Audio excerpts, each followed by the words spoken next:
Ассалаумалейкум, құрметті асылдарым, жақсыларым. Біз қазір Сыр елі, Жыр елі, Қызылорда қаласына келіп жатырмыз. Келу себебіміз осыдан бірнеше уақыттар бұрын Айдана есімді қарындасымыз бізге хабарласқан болатын.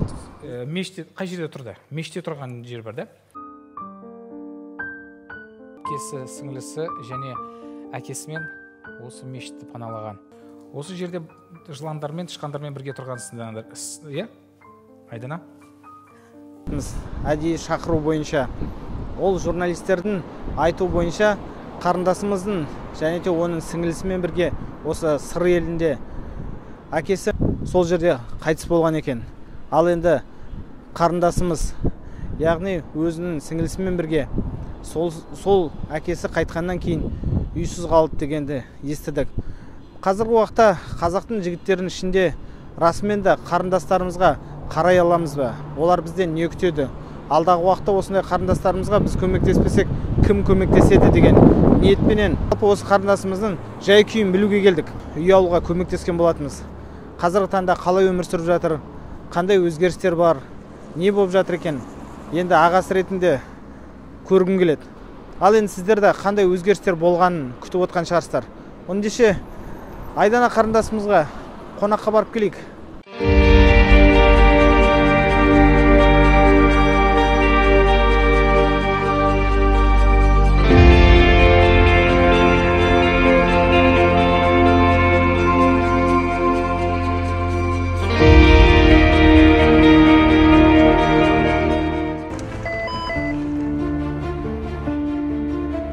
Бағдарламамызға алғыс айтып, қоштасып кеткен Айдана өзі қалаған үйді қарап, таңдап, жаңа жыл қарсаңында қоныс той жасады.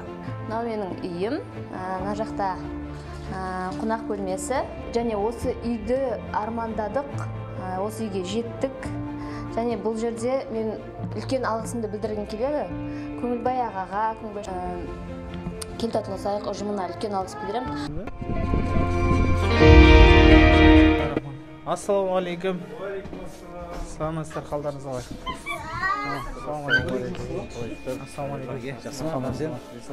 Саламатсыздар, қалдарыңыз қалай? Жоғарыда.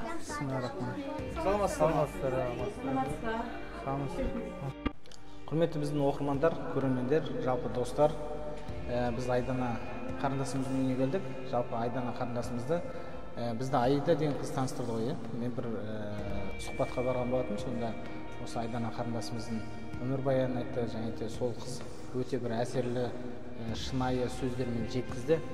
Жан тебіретін.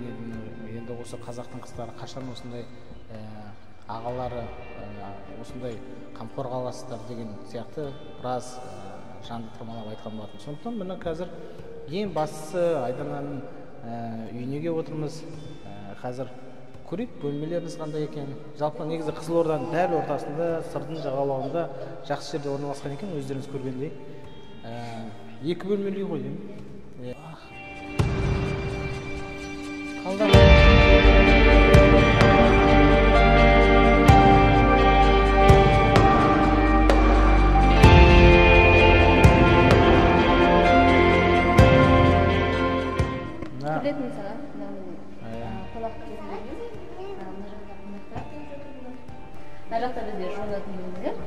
Екі бөлек екен, иә?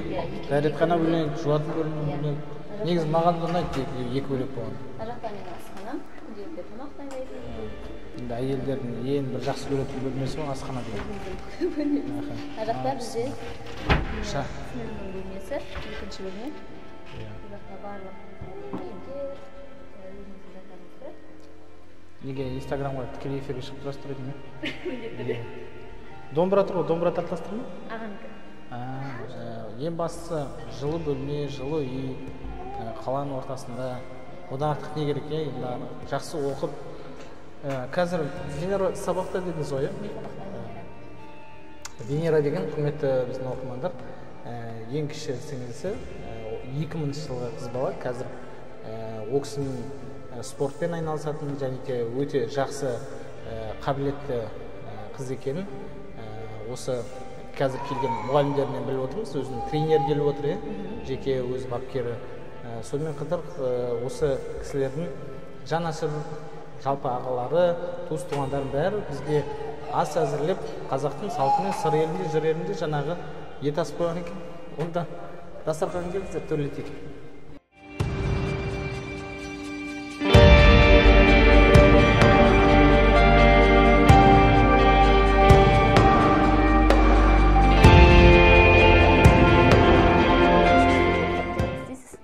Сізге естелік үйіңізде тұрар жеріне қоярсыз, өзіңіз ашсаңызшы, естелік болып қалсын.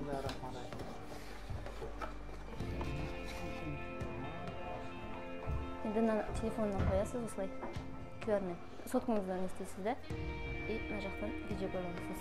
Сіздің қарындастарыңыз жыламауы тиіс. Асын деп қараған кәсіпкер Көңілбай Шүкенов Қызылорда қаласынан 2 бөлмелі пәтердің кілтін табыстады. Үлкен алғысымды білдіргім келеді.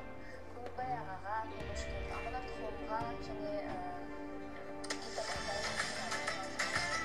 Ал мына Айдана қарындасымыздың соңғы үлгідегі енді қазір технология дамыған заман, бұрынғыдай сурет көріп отыратын емес. Өзіңіз телефон арқылы қосып сіздердің осындай ағаларыңыз бар кезде біздің қарындастарымыз видеомен көріп отырасыз. Қай уақытта болса да осы технология дамыған сайын адамға берілетін сыйлықтардың да несі дами береді екен ғой. Сапасы, жалпы несі. Жақсы, Айдана рахмет, ескерткіш болады. Алла қаласа, қандай уақыттарда да біз осы видеоны көріп еске алып тұратын боламыз. Әр уақытта қарындасымыз, қазақтың қыздары үйлі-күйлі болсын, ағалар бар екенін біліп жүрсін. Жалпы біздің осындай қарындастарымызға көмекке келген кезде бірінші қандай мақсатта келеміз? Әрине көмектесу үшін. Екінші, сыртында жүрген басқа адамдар бұл қарындастарымыздың артында ағалары бар екенін біліп жүрсін деп. Ешкім бұл қыздарымыздың жаңағы көз жасына қалмасын деген ниетте осындай мақсаттарда жасап жатырмыз. Барлықтарымыз қазақтың жігіттері, қарындастарымыз жыламасын дейміз. Ал енді осы жерде осындай мәселелерде ат салысып жүрген азаматтар қазір келіп отыр. Таныстырып өтсем, оң жағымда отырған кісі Руслан, осы Қызылорда қаласында осы Айдана қарындасымыз үй алатын кезде осы үйді алып, документтерін бәрін, құжаттарын бәрін рәсімдеп, нотариуске апарып, одан нотариуста мен де ақша алмаймын, ондай жағдайға мен де ат салсайын деп, ол кісі де ат салысқан екен. Уәлихан деген жігіт, Алла разы болсын. Одан кейінгі отырған жаңағы осы Айдана қарындасымыздың үйде кіші қызымыз, Венера қызымыздың тренері, жеке тренері. 4 жастан бастап сол қызды қамқорлыққа алып, өзі тәрбиелеп, өсіріп, Қазақстанда қара поясты ең мықты спорт шебері ретінде дайындап шыққан кісі. Есіміңіз Сламбек, оның қасында Сламбек сіздің жолдасыңыз, есімі Нұргүл. Енді былай қарасаңыздар, құрметті ағайындар, бөтен адамдар жоқ, бәрі осы жерде жан ашыр, осы кісілердің бас қасында болып жүрген. Алла разы болсын, сіздерге де қаншама уақыт бойы осы қыздарымыздың жаңа тренировкаларын бәрін жасап, олардың спорт жетістіктеріне бәріне сіздермен қуаныштымыз жаңа бөлісіп отырғаны. Жалпы негізі бүгін бұл кісілердің қасында осындай тренерлері, жанашырлары, мұғалімдері бәрі бірге атсалысқан екен. Барлықтарыңызға Алла разы болсын дейміз. Құрметті достар, міне көзайым болып қарындастарымыздың өмірлері өзгергенін көрдік. Әр адам өздерінің бақытын тауып, бақытты өмір сүруге міндетті. Осындай бай мемлекетте кедей өмір сүруіміз мүмкін емес. Сондықтан көңіл күйімізді жоғары, бір-бірімізге деген махаббатымызды және де жақсы көретінімізді, жақсылықтарымызды тірі күнімізде жасайық. Біреулер әке шешесі өліп жатса, жабылып бүкіл туыс-туғандары барып, көтеріп, күнбездеп, мола соғып жатады. Өте өкінішті, бірақ біз бір-бірімізге неге соның бәрін тірі күнде жасамаймыз? Өлгеннен кейін бір-бірімізді жақсы адам деп жатамыз. Ал енді жақсы адам екенімізді күні көзіміздің тірісінде неге айтпаймыз? Сондықтан міне құрметті ағайындар, бір-бірлеріңізді жақсы көріп жүріңіздер. Асыл адамның негізгі мақсаттары да осы еді ғой. Дінге, ұлтқа, нәсілге бөлінбей, барлық адамзаттың бәрін жақсы көру. Ең бастысы біздің бүгінгі миссиямыз орындалды. Сіздер де осындай қайырымды жақсы істермен жатып, жақсы істермен тұруға кеңес беремін. Ең бастысы бастарыңыз аман, бауырларыңыз бүтін болсын. Қазағымыздың әрбір қарындастарымыз, осындай жастардың бәрі үйлі-күйлі болсын ағайындар. Сіздердің армандарыңыз орындалады. Армандаңыздар.